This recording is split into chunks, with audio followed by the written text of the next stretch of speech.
I have one for each of you. For Jim, after back-to-back conference finals, what did you think your team needed?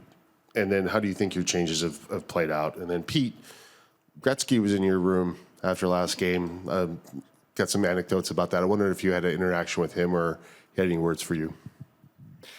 Yeah, well, first of all, you never take the situation we're in for granted.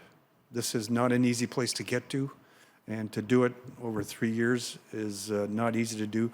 There's some teams that we just beat could be sitting in these chairs right now, so we respect that a lot. And I think the biggest thing is our players respect that because of the job that Pete and his staff have done. They've made them understand that, and it's. When you go through this, you got to go through these pains to win. It's too hard of a championship to win. The NHL playoffs are too hard, and you have to go through these pains. There's going to be down times, and you learn from those. And I think we got a hardened group, we got a very resilient group, and they want more of this, and they've learned from it each time they've gone. And let's see if this is one of the last steps.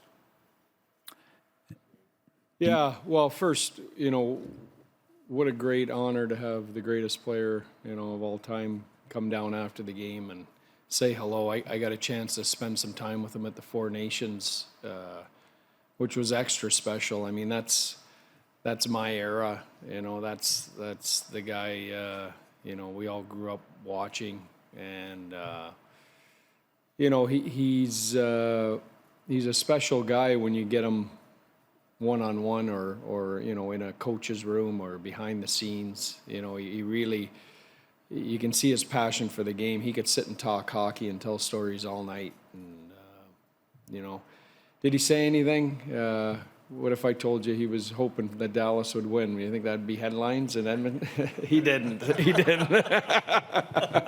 I would never say. He would never say that, and I would never put him in that spot. But he was very respectful, of our group and the job we had done to that point. I think we all understand his allegiance to Edmonton and appreciate that. So he never went beyond that, but it was great to see him. Left side, front row. Hey, Jim. Pete talks a lot about the guys in the room at the start of round one not getting enough respect. You're sitting in your office after the regular season knowing you don't have Miro, you don't have Robo. What was your confidence level going into that, and what have you learned about your group over the first 2 rounds here? Well, all season, this season, it was a battle all year. We lost last year. Great run, you lose last year. You're coming back to do it again, and it's not easy. You got to.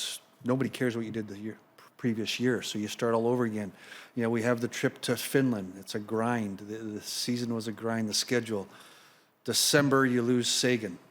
And he's gone for most of the rest of the season. Will he get him back before or in the playoffs sometime? You're hoping, but you don't know how that process is going to go. And then on January 28th or whatever it was, we lose probably our best player, one of the best players in the league, Miro Heiskanen. And you're going through that battle. You're going through the Four Nations. Some players playing in the Four Nations. And it was just a battle, but I get back to our guys rose to the occasion all the time. And so we were pretty confident where we were at. We went through really our roughest stretch at the end of the year, and we all know the talk about that. You lose 6, 7, 8 games in a row. We can't seem to get our footing, but there's just an inner confidence with our group.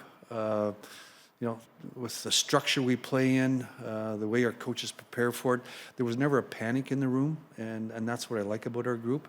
Now, were we concerned? Yes. We don't want to lose 7, 8 games in a row. Yes, there was concerns, but our guys stuck with it. They've stuck. They continue to stick with it.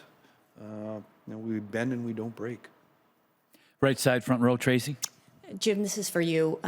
With Jake Ottinger, just how have you watched him grow and develop, and especially with the past 2 conference finals? And also, is he one of the most, if not the most laid-back goaltender you've ever dealt with in your time in the league?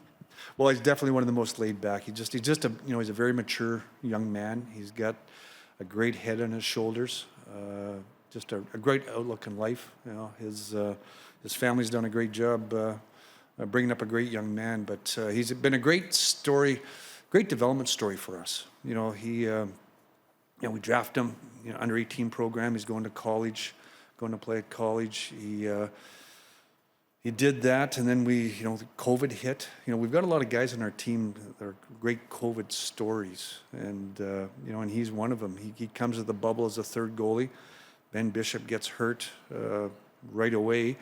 We throw Jake into the Wolves pretty well. I think he played the one game in Colorado and just got blitzed in that. But he just always keeps his head on his shoulder. We get through the COVID. He's got to go back. He's been with the NHL team for a couple of years because of COVID, because of circumstances, but he hasn't played much. And now we got to send him down. And that was a tough discussion to say, Jake, you got to go down and play. And he wasn't happy, but he dealt with it the right way, very mature, went down there, did what he's supposed to do. We got injuries up top.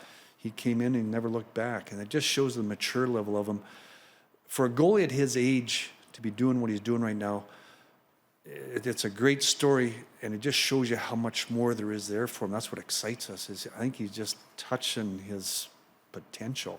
At his age, usually goalies, they're 28, 29, 30 when they start to hit their most potential, and he's there right now. And but a great young man, one of the leaders of our team, which is rare too for a goalie. I think he's one of those guys you could probably put a letter on if you wanted to. He's that mature, and we're just very fortunate to have him. Right side, fourth row. Hey, Coach. Running a story on Tyler Seguin. I'm sure you saw him play in Boston early in his career, but what were your first impressions of him as a Dallas Star, and what has he meant to this team in your time here? Great question. My perception coming into this job of what Tyler Seguin was and what the reality was were totally different. My perception was, that he was a guy that had put up points,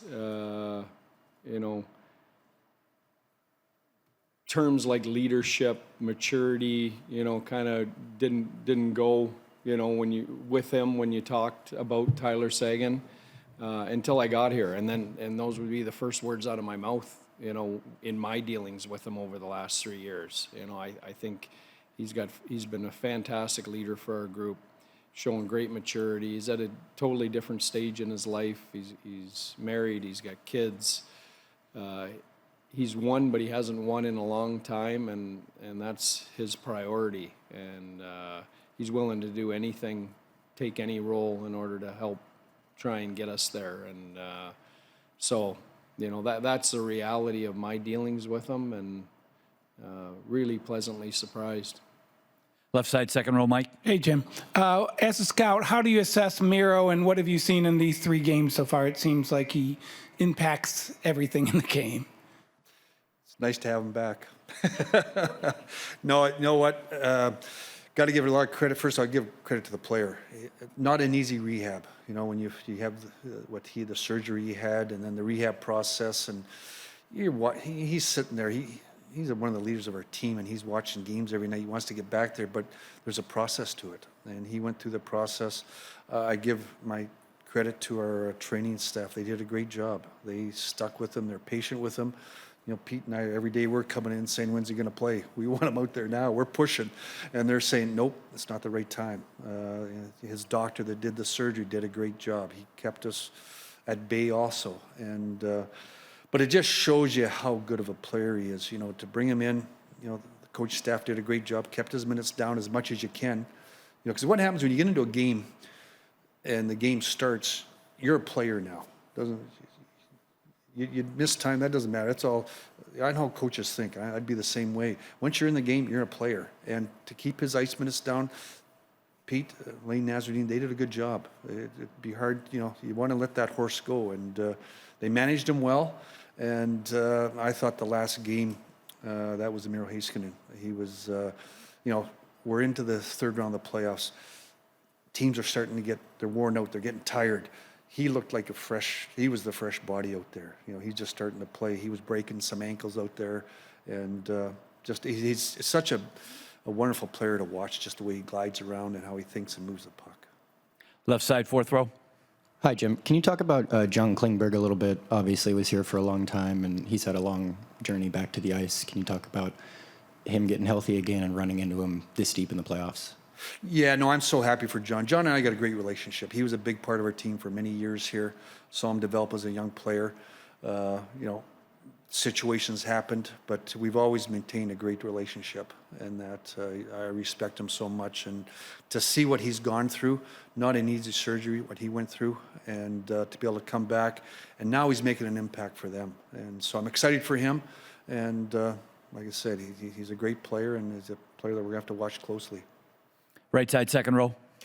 This question's for both of you. I guess brief response is fine, but the nature of the relationship between both of your roles, there has to be a lot of trust going in both directions. In a year like this, with all the adversity that you all faced, what kept that trust strong through that adversity this year?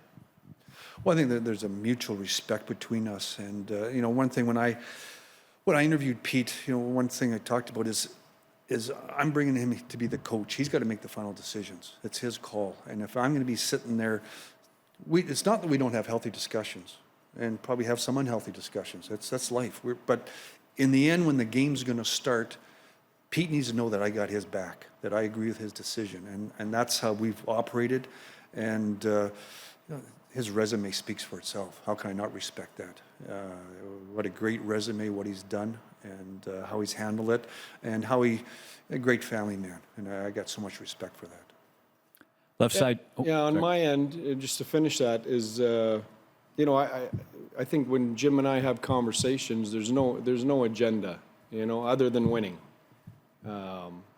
Listen, he has a wider view of the organization than I do, development, who's coming up, draft picks, things like that. Mine is much more narrow, but, our agendas are the same. It's winning a Stanley Cup, and that's critical.